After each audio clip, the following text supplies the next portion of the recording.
చూసినా అటు బీసీల మీద దాడులు, ఎస్సీల మీద దాడులు, ఎస్టీల మీద దాడులు, మైనారిటీ మీద దాడులు, అన్ని వర్గాల మీద. ఇప్పుడు కొత్తగా కాపు సామాజిక వర్గానికి సంబంధించిన సాయి కృష్ణను పోలీసులు అరెస్ట్ చేసి అతని చిత్రహింసలు పెట్టి అతను లాకప్ డెత్ అయ్యారా లేకపోతే ఆ చనిపోయిన శవం ఏమైందో కూడా తెలియకుండా ఈరోజు పోలీసులు లేకపోతే దానికి సంబంధించిన అధికారులు ఆడుతున్న నాటకానికి వ్యతిరేకంగా భారత రాజ్యాంగం, అంబేద్కర్ ఇచ్చిన రాజ్యాంగం పూర్తిగా విఫలమైంది.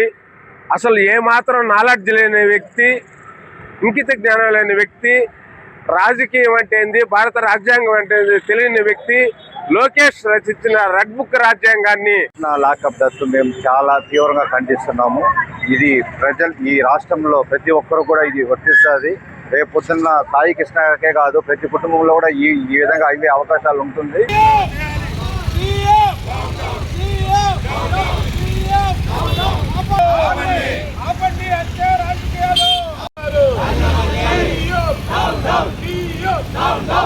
సాయి కృష్ణ అనే అబ్బాయిని ఒక కాపు సామాజిక వర్గాన్ని నుంచి ఆ అబ్బాయిని చంపి లాకప్ డెత్ అనేసి కనీసం శవాన్ని కూడా కనిపించకుండా తల్లి కనీసం బూడిదన్నా మాకు చూపించండి అనేసి రోధిస్తుంది.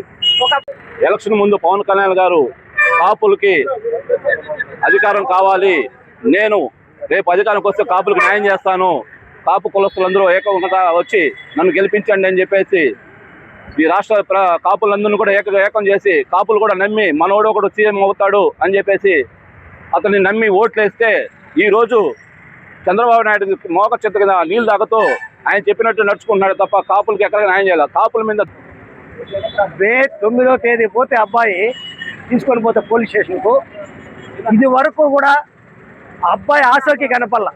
పోలీసు వాళ్ళు తీసుకొని పోయినారు కానీ కనీసం ఇంతవరకు ఆ అబ్బాయి ఎక్కడున్నాడో ఆచూకీ చెప్పలేకుండా పోలీసు వాళ్ళు ఉంటారంటే ఈ ప్రభుత్వం ఎంత బాగుంది. విజయవాడ కమిషనర్ ఏం చేస్తున్నారు, విజయవాడలో ఉన్న పోలీసు డిపార్ట్మెంట్ అంతా కూడా ఏం చేస్తుంది,